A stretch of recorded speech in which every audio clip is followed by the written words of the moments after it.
Unfortunately, addiction does run in my family. You can see in the next slide there was a family tree, and the top two are my grandmother, or my great grandmother, and my great grandfather. My great grandfather was an addict. He was addicted to gambling and alcohol. Those two things actually ended up tearing the family apart. He ended up gambling the furniture away, and when it got to that point, my great grandmother just couldn't handle it anymore. She said no and just tore that family apart.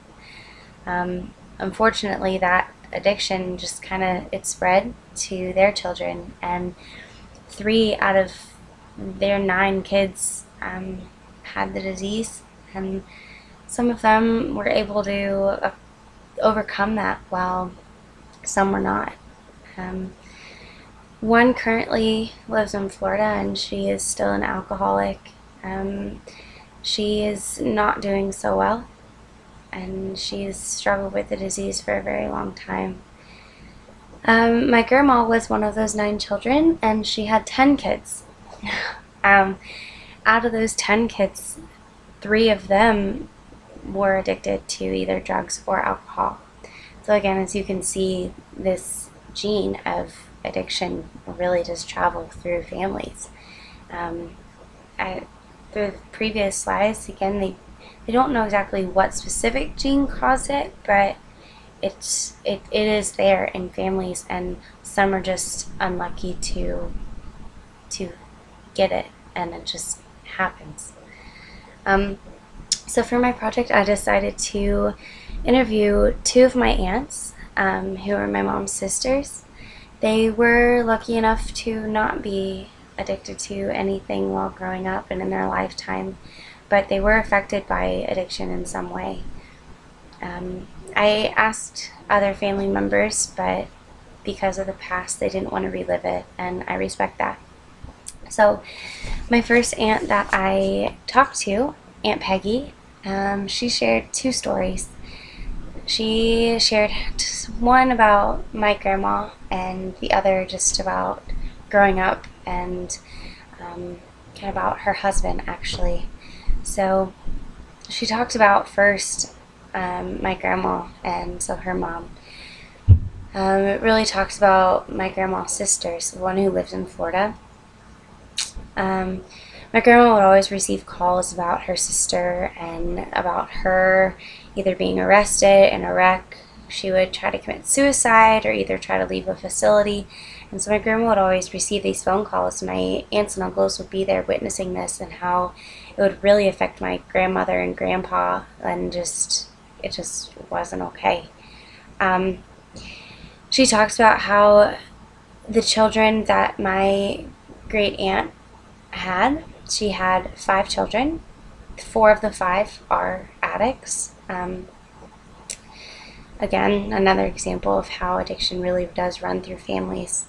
But my grandmother and grandfather really worried about the kids while growing up, because my great aunt couldn't handle herself and couldn't handle the alcohol. They was always worried about her children either going to the authorities or going to somewhere in the family. They had no idea what was going to happen to the kids.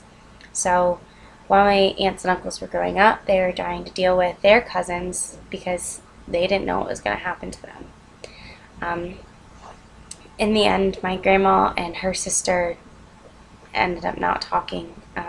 It really pulled the family apart, and I know some of my grandma's brothers and sisters don't talk to this one individual, and it's a sad story. They just don't talk anymore. My aunt, while growing up, she actually married her high school sweetheart. Her husband, he was involved in drinking and marijuana growing up in high school and college, and when they got married, she really thought that he would change his ways and kind of become a better person and like that, and unfortunately he did not, and it came to a point where he had to have these 2 substances to be able to handle himself around other people, and just around he had to have these things to be himself and to calm down. And my aunt saw this, and it just wasn't okay. They had 3 children. They ended up getting a divorce, sadly, and just kind of how it is. Again, it's just another example of how addictions kind of can tear families apart. I know in other families it can really pull people together and really make them stronger, but unfortunately in some of my family's experiences it just didn't do that. My aunt talks about how her children, while growing up with this, with their dad, with smoking and drinking, they now take these experiences to heart, and they now watch out for themselves and for their friends and other family members, and they know what can happen. They know that it's in their blood, and so they're careful. And I think everybody should be careful. I know I need to be careful because it's in my blood, and everyone else should be too, just to be safe. My next aunt that I interviewed is my Aunt Karen. She's another one of my mom's sisters.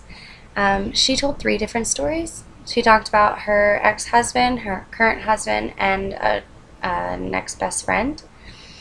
Her ex-husband was an alcoholic, so her daughter's father. It was just he was an alcoholic, and just really tore them apart. She described how growing up with him and meeting him, they would drink a lot, and then once she got pregnant, when she couldn't drink with him anymore, he really got angry, and he just didn't like that. And so another situation how addictions and alcoholism can really tear families apart, and just it's sad. It's sad how things like that can happen to people and to families and other relationships. Her current husband's father was also an alcoholic, and it really tore his family apart also. She talks about how his dad was married several times because his relationships were never stable because of his problem. She talks about how when her husband and her first started dating, they found out that her husband's father was living in a car. They got a phone call from a stranger, and his dad was living in a car because of his problem. He got kicked out of his facility and had nowhere to go. The next story talks about how her best friend in grade school ended up getting into drugs and alcohol, and she ended up needing to be desperate for money because her addiction got her so far, or so deep into bad things, that she had nowhere to go. So she was just asking random people for money. She actually asked my grandmother for money. Just not good things happen. Like, bad things happen when you end up getting yourself into this situation, and it's a repetitive thing that happens to everybody, it seems like. I don't think I've heard of, personally, I have not heard of good stories like this in my family, where people have bounced back or anything, and it's sad, and I hope that people can bounce back like this. I'm happy to say that no one in my immediate family has a problem. Granted, it is only me and my brother, but there still is that possibility. I'm lucky enough just to have my brother and myself and my mom and my dad healthy and happy, and even my aunts and uncles who were addicts, that they are healthy and that they are happy and are recovered, and they are in their place in their life that they are now. But thank you. That was my story, and on the next page you'll see the family tree and how it does go down each generation.